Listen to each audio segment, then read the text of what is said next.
आज आपके हाथ में नेशनल फ्लैग भी नज़र नहीं आ रहा, हिंदुस्तान का झंडा भी नज़र नहीं आ रहा, खाली बीजेपी का। क्या वजह है? क्या अब मोहब्बत ख़त्म होती गई या फिर खाली बीजेपी का ही झंडा लहराने की आज आपने फाउंडेशन डे पे शपथ ली है? बिल्कुल अच्छा। गुजर लोगों को कहीं ना कहीं आगे रखते हैं कि उनकी सपोर्ट से या उनकी मदद से। तो क्या कश्मीरी लोग आपसे हट के हैं, आप खाली गुजर पहाड़ी लोगों की बीजेपी बना रहे हैं, या फिर सारी पार्टीज दावा करती हैं स्टेटहुड भी वापस लाएंगी, 370 भी वापस लाएंगी? आपकी पार्टी का क्या मंशूर है? आप और भी कुछ ख़त्म करने वाले हैं या फिर कुछ बहाल भी करने वाले हैं?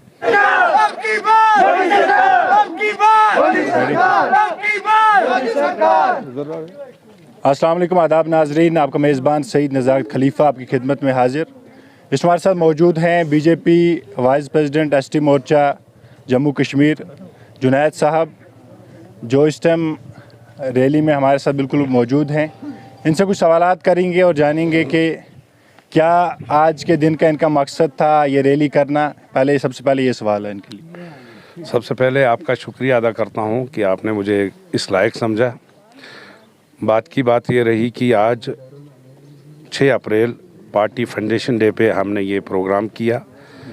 हमें पार्टी का आदेश था कि हम पोलिंग बूथ जो हैं बूथ पे जाके हम पार्टी का झंडा चढ़ाएं, और हम यहाँ पे हमने ये पहाड़ी इलाका चुना वलीवार इस इलाके में, क्योंकि आज तक लोगों को धोखे के अलावा कुछ नहीं मिला। इनके साथ हर वक्त धोखा ही होता रहा। तो भारतीय जनता पार्टी यहाँ पे बिल्कुल भी कोई मौजूद भारतीय जनता पार्टी का कार्यकर्ता नहीं था। कुछ दिनों से हमारे साथ लोग जुड़े और इन्होंने हमें मजबूर किया कि आप प्रोग्राम यहाँ पे करेंगे। तो शुक्र अल्हम्दुलिल्लाह कि यहाँ पे बढ़ चढ़ के हमारे कार्यकर्ताओं ने हिस्सा लिया, जिसमें हमारे ओहदेदारान भी मौजूद थे। तो यहाँ पे बड़ी कोशिश हुई कि प्रोग्राम ना हो, लेकिन मैं शुक्र अदा करता हूँ अल्लाह ताला का कि सही सलामत अच्छे तरीके से हमने जो है अपने मकसद में हम हमेशा आप पहाड़ी गुजर लोगों को कहीं ना कहीं आगे रखते हैं कि उनकी सपोर्ट से या उनकी मदद से। तो क्या कश्मीरी लोग आपसे हट के हैं, आप खाली गुजर पहाड़ी लोगों की बीजेपी बना रहे हैं, या फिर कश्मीरी भी आपके साथ है, कश्मीरी कम्युनिटी भी?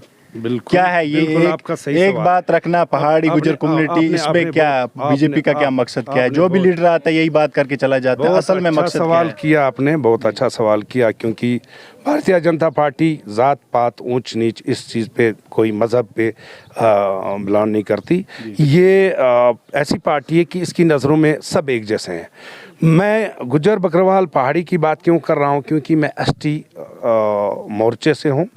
नहीं, आपका हर कोई लीडर यही बात करके कहीं ना कहीं नजर आता है, बात करते हुए। अगर यहाँ पे कोई लीडर आके ऐसी बात करता है तो वो ज़रूर एसटी मोर्चे से ही ताल्लुक़ रखता होगा। इसलिए हम भारतीय जनता पार्टी में इसलिए आए कि हम गुजर बकरवाल पहाड़ी शिन्ना गद्दी सिपी जो एसटी से ताल्लुक़ रखते हैं, हम इनकी आवाज़ बन के सामने आए हैं, और हम उतना ही करेंगे कि जितना हम कर सकें। हमें जितनी अथॉरिटी मिली है पार्टी की तरफ से, मुझे स्टेट वाइस प्रेसिडेंट एसटी मोर्चा आज आप कहीं ना कहीं अपना बीजेपी का झंडा लहराने के लिए आए फाउंडेशन डे पे। तो लेकिन बीजेपी हमेशा ये दावा साथ में करती है कि जब भी हम झंडा लहराते हैं तो हिंदुस्तान का लहराते हैं। हाथ में नेशनल फ्लैग भी नज़र नहीं आ रहा, हिंदुस्तान का झंडा भी नज़र नहीं आ रहा, खाली बीजेपी का। क्या वजह है? क्या अब मोहब्बत ख़त्म होती गई या फिर खाली बीजेपी का ही झंडा लहराने की आज आपने फाउंडेशन डे पे शपथ ली है? बिल्कुल अच्छा सवाल है आपका। 15 अगस्त और 26 जनवरी पे हम सिर्फ और सिर्फ देश का झंडा लहराते हैं। उस दिन हम बीजेपी का किसी भी कहीं भी किसी जगह पे भी बीजेपी का कोई भी झंडा शो नहीं होता है। और आज हमारा पार्टी फाउंडेशन डे है, तो इसलिए हमने मुनासिब यही समझा। इंशाल्लाह 15 अगस्त भी आने वाला है, उस पर हम बढ़ चढ़ के हमने मतलब झंडा एक खाली 15 अगस्त के लिए रखा है, बाकी दिनों के लिए नहीं है? बाकी दिनों के लिए बीजेपी हर दिन के लिए है, लेकिन मेन मकसद ये है कि आज हमारा पार्टी का दिन था, इसलिए हमने मुनासिब यही समझा कि हम पार्टी का झंडा ही लेके चलें।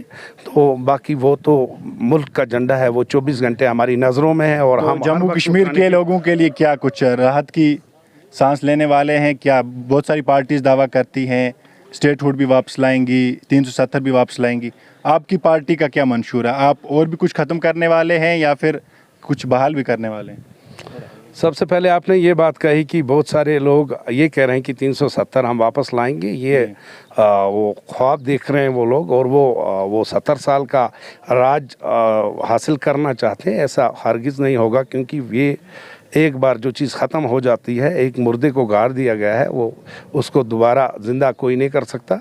ये गलत सवाल है, लोगों में गलत मैसेज डाल रहे हैं, अपनी रेपुटेशन बनाने की कोशिश में लगे हैं। फिर से वो एक बार फिर से वो 70 साल का राज जो है फिर से करना चाहते हैं, इसलिए जो है वो लोगों में गलत मैसेज लेके जाते हैं। भारतीय जनता पार्टी लोगों को गुमराह नहीं करेगी, लोग खुद देख रहे हैं, लोग खुद आ रहे हैं, हमारे साथ जुड़ रहे हैं। ये वलीवार ऐसी जगह है जहाँ पे मुश्किल नामुमकिन था, कभी कोई सोच भी नहीं सकता था कि इस पहाड़ पे ये जो बस्तियां हैं यहाँ पे कोई बीजेपी का आके झंडा लहराएगा और भारतीय जनता पार्टी की रैली निकलेगी।